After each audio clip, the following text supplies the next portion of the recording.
Rain was falling hard on the streets of New York City that cold November evening. People were running with umbrellas trying to escape the weather. Cars were honking and the city lights were shining bright against the dark sky. But in a small corner near Central Park, a 12-year-old boy named sat alone on a wet cardboard box. His clothes were torn and dirty. His shoes had holes in them. His brown eyes looked tired, but there was something special hiding behind them. Something the world had not yet seen. Been living on the streets for almost 2 years now. His mother had passed away when he was just 10 years old. She had been sick for a long time and they had no money for proper treatment. After she died, had no one left. His father had left them when was only 3 years old. He had no grandparents, no aunts, no uncles. The world had forgotten about this little boy. Social workers tried to put him in foster homes but always ran away. The homes were cold and the people were not kind. He felt safer on the streets, even when he was hungry and alone. At evening, walked slowly through the rain. He had not eaten anything since yesterday morning when a kind old woman had given him half of her sandwich. His stomach was making noises and his body felt weak. He walked past expensive restaurants where rich people were eating warm food and laughing. He walked past toy stores where children were pointing at things they wanted for Christmas. Tried not to look. Looking only made the pain worse. As he walked, he heard something that made him stop. It was music. Beautiful piano music was coming from inside a fancy hotel called the Grand Palace. The music floated through the air like magic. It touched something deep inside's heart. He moved closer to the big glass windows and looked inside. There was a huge room with golden lights and expensive furniture. In the middle of the room stood a beautiful black grand piano. A man in a fancy suit was playing it, while rich people in expensive clothes watched and clapped. Pressed his face against the cold glass. His eyes were locked on the piano. Memories started flooding back to him. Memories of his mother. She had been a piano teacher before she got sick. They never had much money, but they had an old piano in their small apartment. His mother would play it every evening after dinner. She would close her eyes and move her fingers across the keys like they were dancing, would sit next to her and watch with wonder. When he was 5 years old, his mother started teaching him how to play. She said he had a gift. She said his fingers were made for the piano. Those were the happiest days of his life. Every day after school, he would rush home to practice. His mother would sit beside him and guide his small hands. She taught him to feel the music, not just play it. She taught him that every note had a story, every song had a soul. By the time he was 8 years old, he could play pieces that took most adults years to learn. His mother would cry happy tears when she heard him play. She always said that one day, the whole world would hear him play. But then she got sick, and everything changed. After his mother died, never touched a piano again. There were no pianos on the streets. There was no music in the shelters. The only music heard was the sound of traffic and the noise of the city. But now, standing outside this fancy hotel, watching that man play, all those old feelings came rushing back. His fingers started moving on their own, pressing against the cold glass like it was a keyboard. He remembered every note his mother had taught him. He remembered every song they had played together. A security guard noticed standing there. The guard was a big man with a mean face. He walked over and shouted at to leave. He said homeless people were not allowed near the hotel. He said was scaring the customers. Wanted to argue, but he knew it was no use. People like him were always pushed away. He was invisible to the world. He started walking away with his head down, but he could not stop thinking about that piano.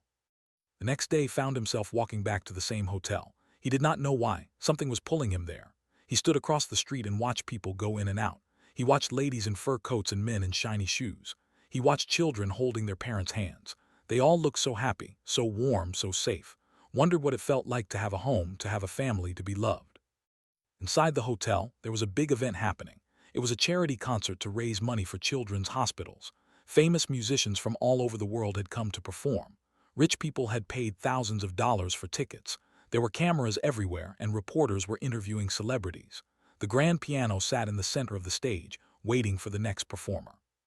Watched from outside for hours. He watched the sun go down and the lights come on. He watched the guests arrive in expensive cars. He watched waiters carry trays of food that looked like nothing he had ever seen. His stomach growled, but he ignored it. He was not there for food. He was there for the piano. As night fell, something unexpected happened. A side door of the hotel opened and a young waiter stepped out to smoke a cigarette. He left the door slightly open, saw this and felt his heart start beating faster. He knew he should not go in. He knew he would get in trouble, but something stronger than fear was pushing him forward. It was the memory of his mother. It was the sound of that piano. It was the dream that had been sleeping inside him for 2 long years. Looked around. No one was watching. He took a deep breath and walked toward the open door. His hands were shaking. His legs felt weak, but he kept walking. He slipped through the door and found himself in a long hallway. The walls were covered with beautiful paintings. The floors were made of shiny marble. had never been anywhere so fancy in his entire life. He felt like he did not belong there, but he also felt like he had to be there, like this was where his story was supposed to happen. He could hear the music getting louder. He followed the sound, moving quietly through the hallways like a shadow. He passed waiters carrying champagne glasses. He passed guests talking about things he did not understand. No one noticed him. He was just a small, dirty boy in a world that had taught itself not to see people like him. But tonight, that was about to change. Tonight was going to remind the world that sometimes the most beautiful things come from the most unexpected places. He turned a corner and saw it, the grand ballroom, and in the center, shining under the golden lights, was the most beautiful piano he had ever seen. Stopped breathing. Tears started forming in his eyes. For a moment he forgot about the hunger, the cold, the loneliness. All he could see was the piano. All he could feel was his mother's hand on his shoulder, guiding him forward, telling him it was time to play. The grand ballroom was filled with some of the most important people in the city. There were business owners who ran companies worth millions of dollars. There were politicians who made decisions that affected thousands of lives. There were famous actors and singers whose faces appeared on magazine covers. They were all dressed in their finest clothes, holding glasses of expensive wine, talking in voices that sounded confident and important. The room smelled like perfume and flowers. Crystal chandeliers hung from the ceiling, spreading golden light everywhere. On the stage, a famous pianist from Europe had just finished performing. The audience clapped politely as he stood up and bowed.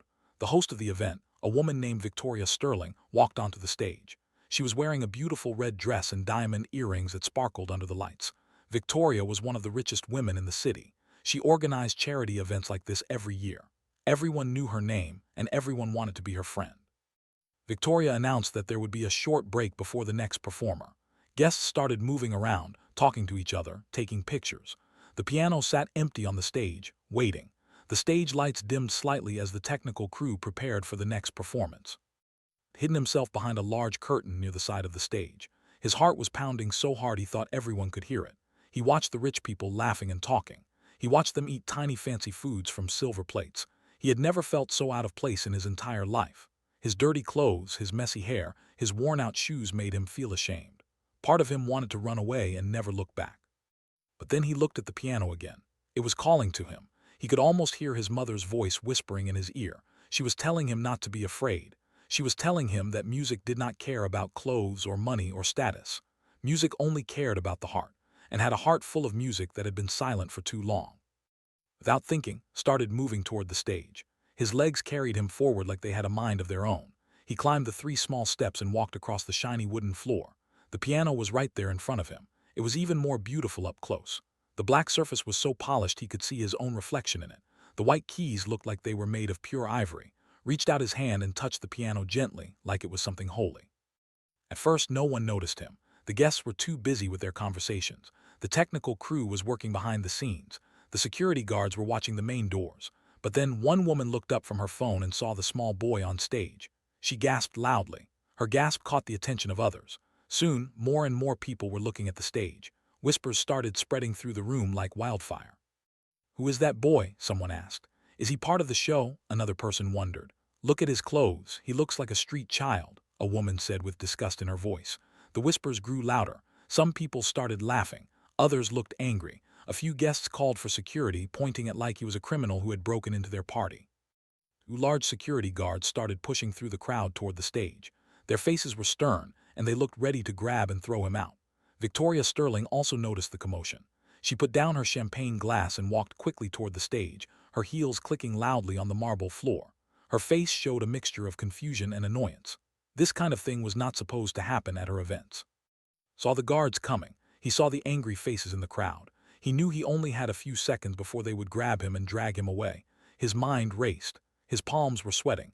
Every instinct told him to run. But his mother's voice was louder than his fear. "Just one song," she seemed to say. "Play just one song." Sat down on the piano bench. The seat was covered in soft velvet. It felt strange against his rough, dirty clothes. He placed his fingers on the keys and for a moment, time seemed to stop. He closed his eyes and took a deep breath. The noise of the crowd faded away. The lights seemed to dim.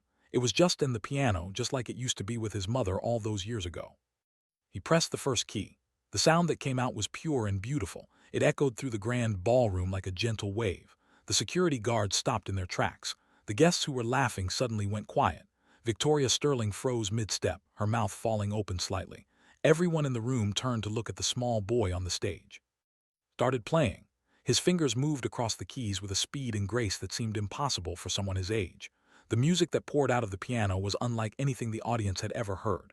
It was sad and beautiful at the same time. It told a story without using any words. It spoke of loss and pain and loneliness. But it also spoke of hope and love and dreams that refused to die. The piece was playing was something his mother had taught him long ago. It was a melody she had composed herself, about a mother's love for her child. She had played it for him every night before bed. She had said it was their special song, a song that would connect them forever, even when they were apart. Had not played this song since the day she died. But now, in this moment, it came flooding back to him like it had never left. Tears started rolling down his face as he played. He did not try to stop them.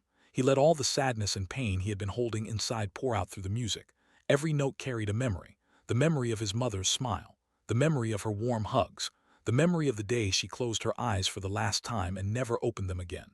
The music grew louder and more emotional, filling every corner of the ballroom. In the audience, something strange started happening. People who had been laughing at just moments ago now stood completely still. Their faces had changed. The mockery was gone. In its place was something that looked like wonder. Some guests had tears in their eyes. Others had their hands over their mouths. Even the security guards had stopped moving. They stood frozen at the edge of the stage, unable to look away from this small, homeless boy who was creating magic with his hands. Victoria Sterling felt her heart crack open as she listened. She had heard thousands of musicians perform at her events over the years. She had met famous artists and talented prodigies. But she had never, not once in her entire life, heard anything like this. The music touched something deep inside her soul. It made her feel things she had not felt in years. It made her remember her own mother, who had passed away when Victoria was a teenager. It made her remember what it felt like to be young and lost and alone. The song went on for almost 6 minutes. 6 minutes of pure, raw emotion. 6 minutes that changed everyone in that room. When finally played the last note, there was complete silence. No one moved. No one spoke. The only sound was the echo of that final note fading away into the air. Then slowly Victoria Sterling started clapping. Her claps were soft at first, almost hesitant, but they grew louder and stronger. Other guests joined in. Soon, the entire ballroom was filled with applause. People were standing up from their seats. Some were openly crying. Others were shaking their heads in disbelief. The same people who had wanted to throw out were now clapping for him like he was the greatest performer they had ever seen. Opened his eyes and looked at the crowd. He could not believe what was happening. These rich, important people were clapping for him. They were crying because of his music. For the first time in 2 years, did not feel invisible. For the first time since his mother died, he felt like someone had finally seen him.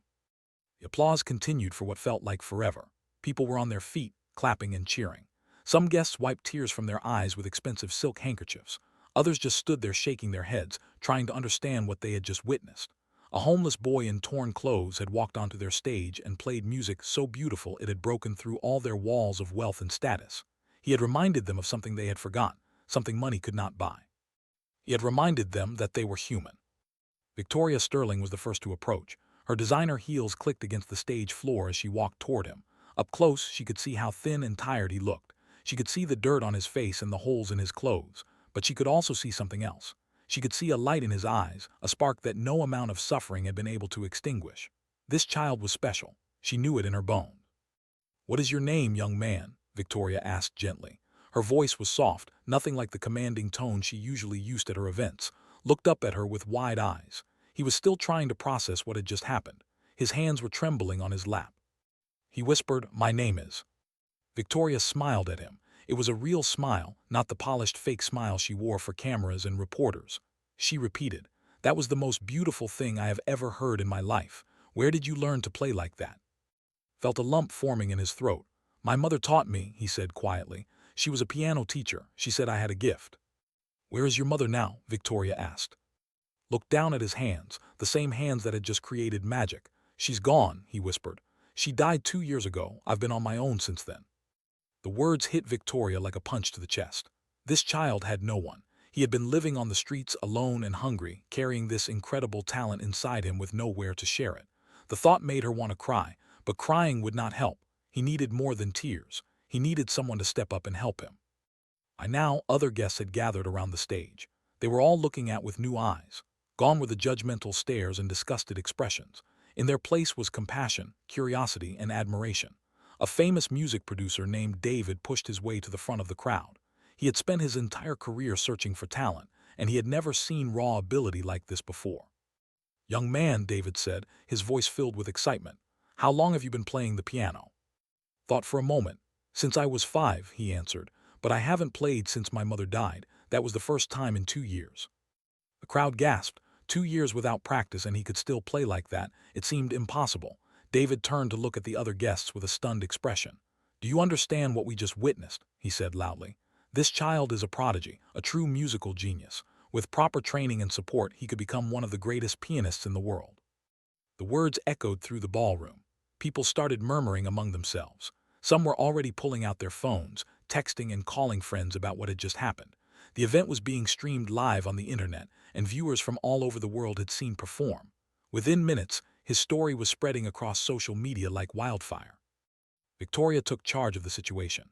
She asked the security guards, the same ones who had been ready to throw out, to make sure no one bothered him. She asked her assistant to bring food and water for the boy. She could see how hungry and exhausted he was. When a plate of warm food was placed in front of, his eyes grew wide. He had not seen food like this in months. He started eating slowly at first, then faster as his hunger took over. While ate, Victoria made some phone calls. She called the director of a famous music school in the city. She called a lawyer friend who knew about child welfare laws. She called a doctor to come check on his health. Victoria Sterling was a woman who got things done. When she set her mind to something, nothing could stop her. The party continued around them, but everything had changed. The other performers who had been scheduled to play volunteered to give their slots too if he wanted to play more. The guests who had paid thousands for tickets started making additional donations, specifically for. By the end of the night, over $200,000 had been raised in his name. But barely noticed any of this. He was too busy trying to understand his new reality. Just a few hours ago, he had been a homeless boy sitting in the rain, hopping to find his next meal. Now, he was surrounded by some of the richest and most powerful people in the city, and they all wanted to help him. It felt like a dream. He kept waiting to wake up and find himself back on the cold streets. A kind-looking woman named Dr. Sarah Mills arrived to check on. She was gentle and patient as she examined him. She found that he was underweight and had several untreated infections. He needed proper medical care, good food, and a safe place to sleep. Victoria assured her that all of this would be taken care of. As the night went on, the story continued to spread. News reporters started arriving at the hotel, wanting to interview the mystery boy who had made the whole ballroom cry. Victoria protected from the media frenzy. She said he was tired and needed rest. The interviews could wait. Round midnight, Victoria took to a private suite in the hotel. It was bigger than any apartment he had ever lived in. The bed was soft and covered with white sheets that smelled like flowers. There was a huge bathroom with a bathtub big enough to swim in. There was a television larger than any had ever seen. He walked around the room touching everything, unable to believe it was real. "You can stay here tonight," Victoria said softly. "Tomorrow we will figure out the next steps, but I promise you, your days of living on the streets are over." Looked at her with tears in his eyes. "Why are you doing this?" he asked. "You don't even know me." Victoria knelt down so she was at his level. "Because you reminded me of something important tonight," she said.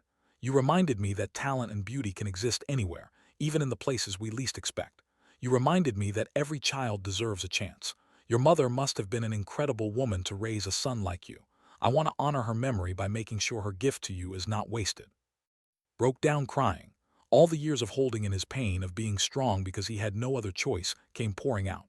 Victoria held him as he sobbed. She let him cry until there were no tears left. Then she tucked him into the big soft bed and turned off the lights. For the first time in 2 years, fell asleep feeling safe. He dreamed of his mother. She was sitting at their old piano playing their special song. She looked up at him and smiled. "I told you," she said in the dream. "I told you the world would hear you play one day." Smiled back at her, and for a moment he was home again. Outside the hotel, the city was still buzzing with the news of what had happened. Videos of playing had been viewed millions of times. People everywhere were sharing his story, calling him the homeless piano boy, the hidden genius, the child who made billionaires cry. No one could stop talking about him, and this was only the beginning. His life was about to change in ways he could never have imagined. The morning sun came through the tall windows of the hotel suite, filling the room with golden light. Woke up slowly, confused about where he was. For a moment he thought he was still dreaming. The soft bed beneath him, the clean sheets, the warm room, none of it seemed real. Then the memories of the night before came rushing back. The piano, the applause, the woman named Victoria who had promised to help him. It had actually happened. Sat up and looked around. On a table near the window he saw a tray of food. There were scrambled eggs, toast, fresh fruits, orange juice, and things he did not even recognize. His stomach growled loudly. He had not seen a breakfast like this since his mother was alive. He got out of bed and walked over to the table. He ate slowly, trying to taste every bite, trying to memorize the feeling of being full. While he was eating, there was a knock on the door. Victoria entered with a warm smile. She looked different from the night before. She was wearing simple clothes and no jewelry. She looked less like a rich businesswoman and more like a regular person. Behind her came a young woman carrying shopping bags. "Good morning," Victoria said. "I hope you slept well. I brought you some new clothes. I had to guess your size, but I think they should fit." The young woman placed the bags on the bed. Inside were shirts, pants, socks, underwear, a warm jacket, and new shoes. All brand new, had been wearing the same torn clothes for months. He touched the new items like they were made of gold. "Thank you," he whispered, his voice thick with emotion. "No one has ever done anything like this for me." Victoria sat down in a chair across from him. "I meant what I said last night," she explained. "Your life is going to be different now, but I want to make sure we do things the right way. There are people we need to talk to. Social workers, lawyers, people who handle cases like yours. I want to make sure you are safe and protected." Over the next few hours, Victoria explained everything too. She told him that because he was a minor living on the streets, the government would need to be involved. There would be meetings and paperwork and legal processes, but Victoria had already started working on it. She had a team of lawyers helping her. Her goal was to become legal guardian so she could take care of him and make sure he got the education and opportunities he deserved. Listened quietly. It was a lot to take in. Part of him was scared. He had run away from foster homes before because the people there were not kind. What if this was all a trick? What if Victoria changed her mind and sent him away? Trust did not come easy to a boy who had been abandoned by the world. But something about Victoria felt different. There was warmth in her eyes when she looked at him. There was patience in her voice when she explained things. She did not treat him like a charity case or a burden. She treated him like a person whose story mattered. That afternoon, Victoria took to meet the director of the Manhattan School of Music. His name was Professor Jonathan Reed, and he had been teaching piano for over 40 years. When he heard about, he had insisted on meeting the boy right away. They arrived at a beautiful old building with tall columns and big wooden doors. Inside, the halls were lined with portraits of famous musicians who had studied there. Professor Reed was waiting for them in a large room with several grand pianos. He was an older man with silver hair and kind eyes behind round glasses. He shook his hand firmly and smiled. "So you are the young man everyone is talking about," the professor said. "I watched the video of your performance last night. I must have watched it 10 times. I have never seen anything quite like it." Felt shy. He was not used to people saying nice things about him. He looked down at his new shoes and mumbled a thank you. Professor Reed walked over to one of the pianos and sat down on the bench. "I would like to hear you play again, if you do not mind," he said. "Sometimes videos can be deceiving. I want to hear your talent in person." Nodded nervously. He walked over to the piano and sat beside the professor. His hands hovered over the keys for a moment. The fear came back. What if he could not do it again? What if last night had been some kind of accident? What if he had lost the gift his mother had given him? But then he closed his eyes and thought about his mother. He remembered her sitting beside him, just like Professor Reed was sitting now. He remembered her voice telling him to breathe, to relax, to let the music flow through him like water. He pressed down on the first key, and everything else faded away. Played for almost 20 minutes. He played songs his mother had taught him. He played melodies he had made up himself during the lonely nights on the streets. He played with his whole heart, letting every emotion pour out through his fingers. The music filled the room and seemed to make the very walls vibrate with feeling. When he finally stopped, Professor Reed was wiping tears from his eyes. Victoria was standing by the door with her hand over her heart. Neither of them could speak for a long moment. The silence was filled with something powerful, something sacred. "My boy," Professor Reed finally said, his voice shaking. "I have taught hundreds of students in my career. I have worked with some of the finest musicians in the world. But I have never, not once in 50 years, encountered a talent like yours. You do not just play the piano, you speak through it. Your mother taught you well, but what you have goes beyond teaching. It is a gift from God himself." Did not know how to respond. He had always known he was good at piano. His mother had told him so many times. But hearing it from a famous professor in a fancy music school made it feel more real somehow. Maybe his mother had been right. Maybe the world was finally ready to hear him play. Professor Reed turned to Victoria. "This child must study here," he declared. "I will personally oversee his education. We will give him a full scholarship, all expenses paid. He will have the best teachers, the best resources, everything he needs to develop his talent." Victoria smiled broadly.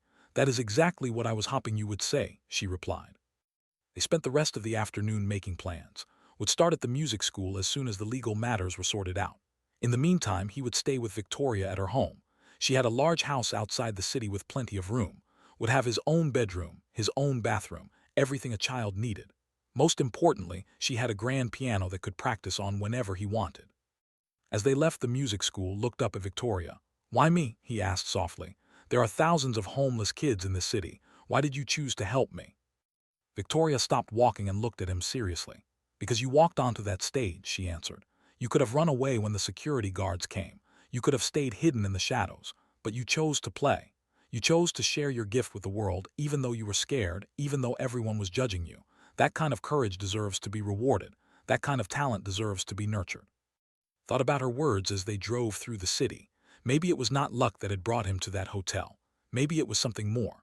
Maybe his mother had been watching over him all along, guiding him to the people who would help him. Maybe this was all part of a bigger plan. That night slept in a real bed for the second time in 2 years. He dreamed of concert halls filled with thousands of people.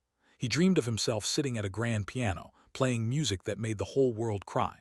And somewhere in his dream, he saw his mother standing in the front row, clapping and smiling, proud of the boy who had never given up.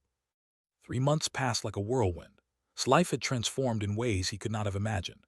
The legal process had been completed, and Victoria Sterling was now his official guardian. He lived in her beautiful house in the countryside, surrounded by trees and quiet. Every morning, he woke up in his own room, ate breakfast at a real dining table, and spent hours practicing on the grand piano that Victoria had placed in the living room just for him. His days at the Manhattan School of Music were challenging but exciting. Professor Reed worked with him every afternoon, teaching him techniques that took other students years to master, but learned quickly. His fingers seemed to know what to do before his mind caught up. The professor said he had never seen anyone absorb music the way he did. It was like he was remembering things he had always known rather than learning them for the first time.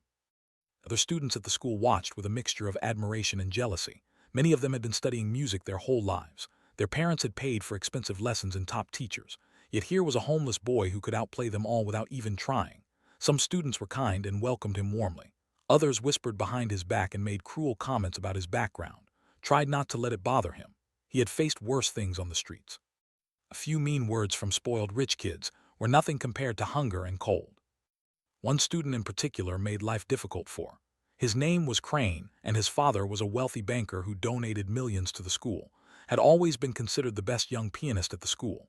He had won competitions and been featured in magazines, but since arrived, everyone was talking about the homeless boy instead. Hated it. "You don't belong here," told one day in the hallway. "This school is for real musicians, not charity cases. One lucky performance doesn't make you special. You're just a street rat who got lucky." Felt anger rising in his chest, but he kept his voice calm. "I didn't ask for any of this," he replied. "I just want to play the piano. That's all I've ever wanted." Laughed coldly. "Well, enjoy it while it lasts. People will forget about you soon enough. You're just a trendy news story. Next month they'll find some other sad kid to feel sorry for." The encounter left feeling shaken. Maybe was right.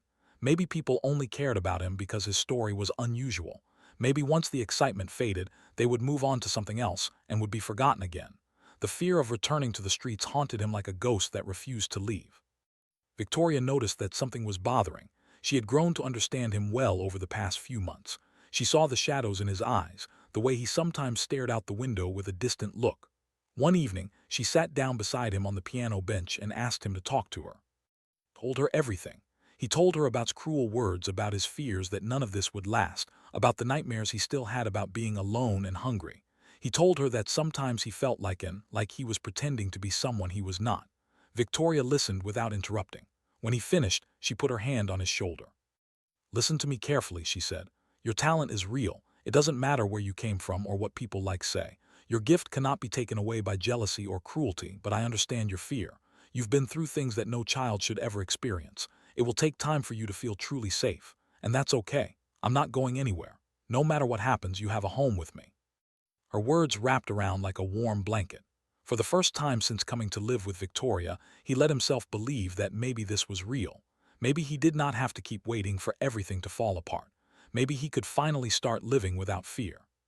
The months continued to pass. Skills grew stronger every day. Professor Reed introduced him to more complex compositions. He learned pieces by Chopin, and he practiced for hours each day, not because anyone told him to, but because the piano was where he felt most alive. When he played, he was connected to his mother. When he played, nothing else in the world mattered. News about it spread far beyond New York. His story had touched people all over the world. The video of his performance at Victoria's charity event had been viewed over 50 million times. People sent letters and messages of support from every corner of the globe. Some shared their own stories of struggle and hope. Others offered help and resources, was overwhelmed by the kindness of strangers who had never met him. Then came an invitation that would change everything once again. Was asked to perform at Carnegie Hall, one of the most famous concert venues in the entire world. The invitation came from a global organization that supported homeless children. They were hosting a special concert to raise awareness and funds for their cause. They wanted to be the star performer. When Victoria told him about the invitation, felt like the ground had disappeared beneath his feet. Carnegie Hall, the place where the greatest musicians in history had performed. Legends had stood on that stage, and now they wanted him, a 12-year-old boy who had been eating scraps from garbage cans just months ago. "I can't do it," said, shaking his head. "It's too big. What if I mess up? What if I embarrass myself in front of all those people?" Victoria took his hands in hers. "Do you remember what you did that night at the hotel? You walked onto that stage with nothing but your talent and your courage. You didn't know those people. You didn't know what would happen, but you played anyway. And you changed lives. Carnegie Hall is just a bigger room.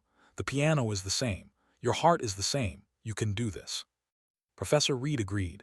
"You are ready," he told. "I have taught many students, but none have ever been as prepared as you are now. This is your moment. Don't let fear steal it from you." Spent the next 2 months preparing for the concert. He practiced until his fingers ached. He listened to recordings of famous performances at Carnegie Hall, imagining himself on that stage. He worked with Professor Reed on every detail, every note, every breath. The professor helped him choose the pieces he would perform.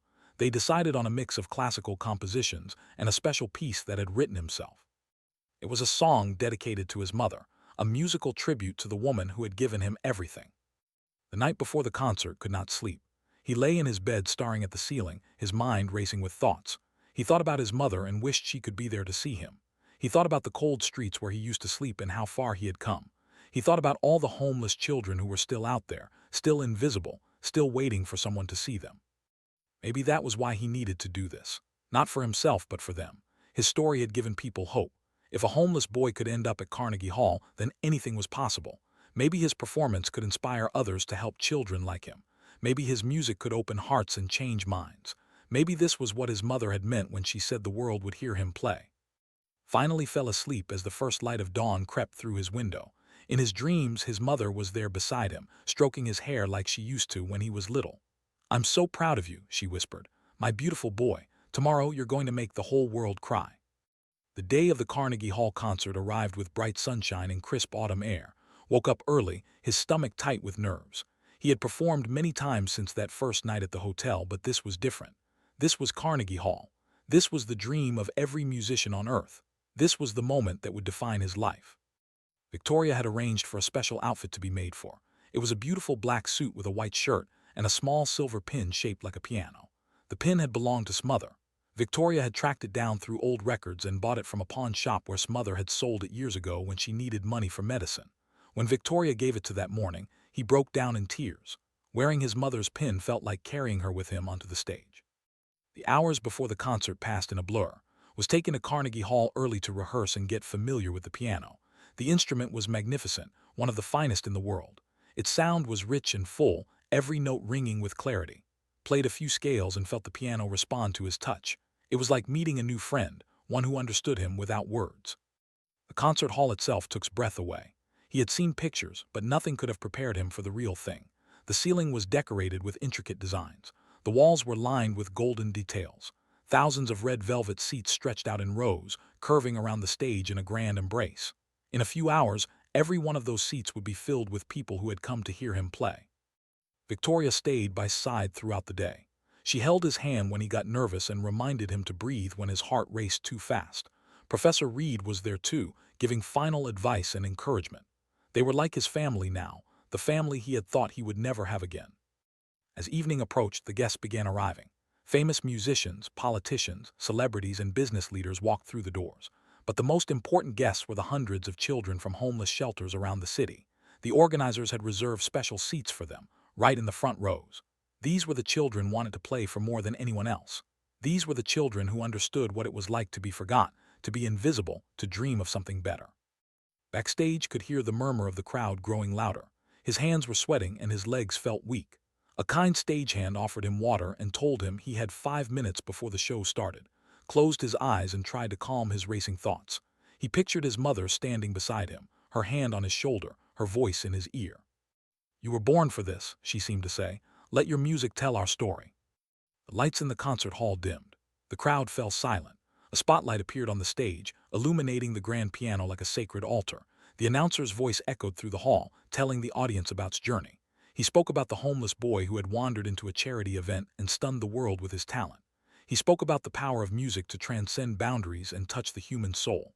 Then he said the words had been waiting to hear. "Ladies and please welcome to the Carnegie Hall stage, young piano prodigy." The applause was thunderous, took a deep breath and walked onto the stage. The lights were so bright he could barely see the audience, but he could feel them. Thousands of eyes watching him, thousands of hearts waiting to be moved. He walked to the piano and sat down on the bench. The applause faded into silence. The whole world seemed to hold its breath. Placed his fingers on the keys. For one terrifying moment his mind went blank. He could not remember how to start. Panic gripped his chest. What if he failed? What if he let everyone down? What if he proved right that he was just a lucky street rat who did not belong here?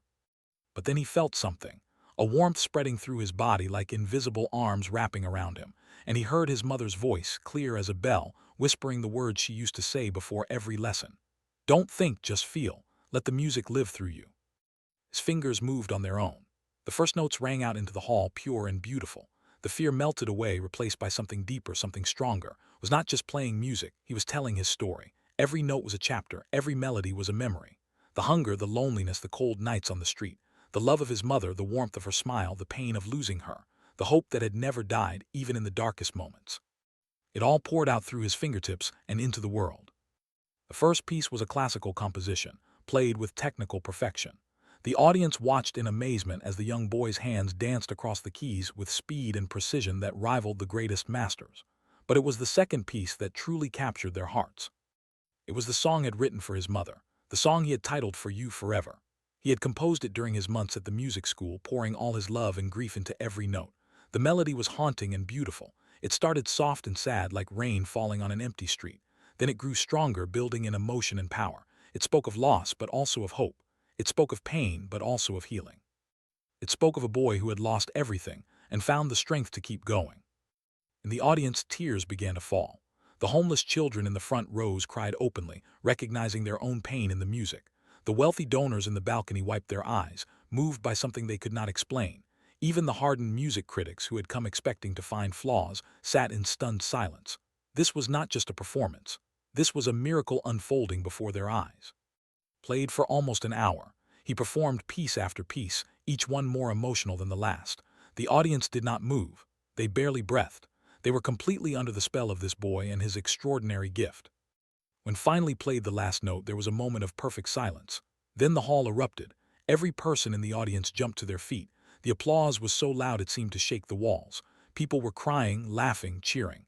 They clapped until their hands hurt, and then they clapped some more. Stood up from the piano bench and looked out at the sea of faces. He saw Victoria in the front row, tears streaming down her cheeks. He saw Professor Reed nodding with pride. He saw the homeless children looking at him with hope in their eyes, like he had shown them that anything was possible. And somewhere in the golden light that filled the hall, he felt his mother's presence. She was there. She had always been there, and she always would be. Bowed deeply, his heart overflowing with gratitude. This was not just his triumph. It was for every child who had ever felt invisible. It was for every person who had ever been told they were not good enough. It was for his mother, who had believed in him when no one else did. The standing ovation continued for 10 full minutes, and when it finally ended, knew his life would never be the same again. The night at Carnegie Hall changed everything. By the next morning, his name was on the front page of every major newspaper. Television stations played clips of his performance on repeat. Social media exploded with messages of love and admiration. The homeless boy who had made Carnegie Hall cry became a symbol of hope for millions of people around the world. Record labels and concert promoters flooded Victoria with offers. Everyone wanted a piece of his talent, but Victoria was careful. She remembered her promise to protect him and give him a normal childhood. She turned down the offers that would have forced to tour endlessly or sacrifice his education. Instead, she accepted only a few special performances each year, making sure had time to study, practice, and simply be a kid. The concert raised over $3 million for homeless children's programs. The organization used the money to build new shelters, provide education opportunities, and support families in crisis. Story inspired donors from all over the world to contribute. His performance had shown them that every homeless child had potential waiting to be discovered. They just needed someone to give them a chance. Crane, the boy who had bullied at school, watched the Carnegie Hall performance on television. He saw the standing ovation. He read the glowing reviews. He heard his own father say that was the most talented young pianist he had ever witnessed. Something shifted inside that night. He realized that his jealousy had blinded him to something beautiful. The next week at school, he found in the hallway and apologized. "I was wrong about you," admitted quietly. "I was threatened by your talent and I took it out on you. That wasn't fair. You deserve everything that's happening to you." Was surprised by the apology, but he accepted it graciously. "Thank you," he said. "I know it wasn't easy to say that. Maybe we could start over." Nodded and a small smile crossed his face. "I'd like that. Maybe you could even teach me some things. I watched your performance a dozen times and I still can't figure out how you do it." Laughed. "My mother always said the secret is to play with your heart, not your hands. Maybe we can practice together sometime." From that day forward, the two boys became unlikely friends, learned humility and learned forgiveness. Together, they pushed each other to become better musicians. Professor Reed often smiled when he saw them practicing side by side, remembering the hostility that had once existed between them. Years passed and continued to grow. He graduated from the Manhattan School of Music at the top of his class. He performed in concert halls across Europe, Asia, and South America. Critics called him a once-in-a-generation talent. Audiences everywhere were moved to tears by his music. But no matter how famous he became, never forgot where he came from. Used his platform to advocate for homeless children everywhere. He started a foundation in his mother's name, dedicated to providing music education to kids living in poverty. The foundation built music schools in communities and gave scholarships to talented children who could not afford lessons.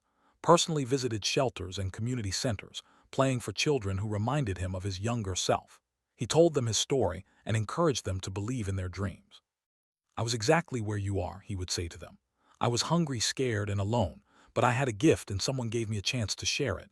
Every one of you has a gift too. It might be music or art or science or something else entirely, but it's there.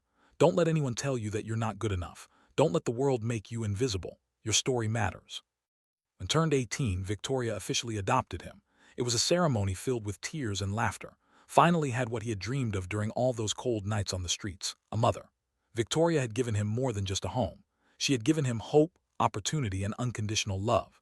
She had seen a dirty homeless boy walk onto her stage, and instead of turning away, she had opened her heart. On his 21st birthday, performed a special concert at the hotel where everything had begun. The same grand ballroom, the same piano, the same golden lights, but everything else was different. This time, walked through the front door as an honored guest. This time, he wore a tailored suit instead of torn clothes. This time, the security guard shook his hand instead of trying to throw him out. The audience that night included many of the same people who had been there 9 years ago. They remembered the small boy who had appeared out of nowhere and changed their lives with his music. Now, they watched him take the stage as a man, confident and accomplished, yet still carrying that same spark of magic that had captivated them from the first note. Before he played, spoke to the audience. 9 years ago, I walked into this room with nothing but the clothes on my back and the music in my heart. I was invisible to the world. I had lost my mother, my home, everything that mattered to me. But when I sat down at this piano, something miraculous happened. You saw me. You heard me. You gave me a chance to share the gift my mother had given me. Tonight, I want to play for her. And I want to play for every child out there who still feels invisible. Your story is not over. The best chapters are still waiting to be written." He sat down at the piano and began to play. The music that filled the room was more beautiful than ever. It carried all the wisdom and experience of the years that had passed. It carried the joy of success and the gratitude of survival. It carried the endless love felt for his mother, who had left the world too soon but had given him everything he needed to find his way. As the final notes faded into silence, looked up at the ceiling and smiled. He knew she was watching.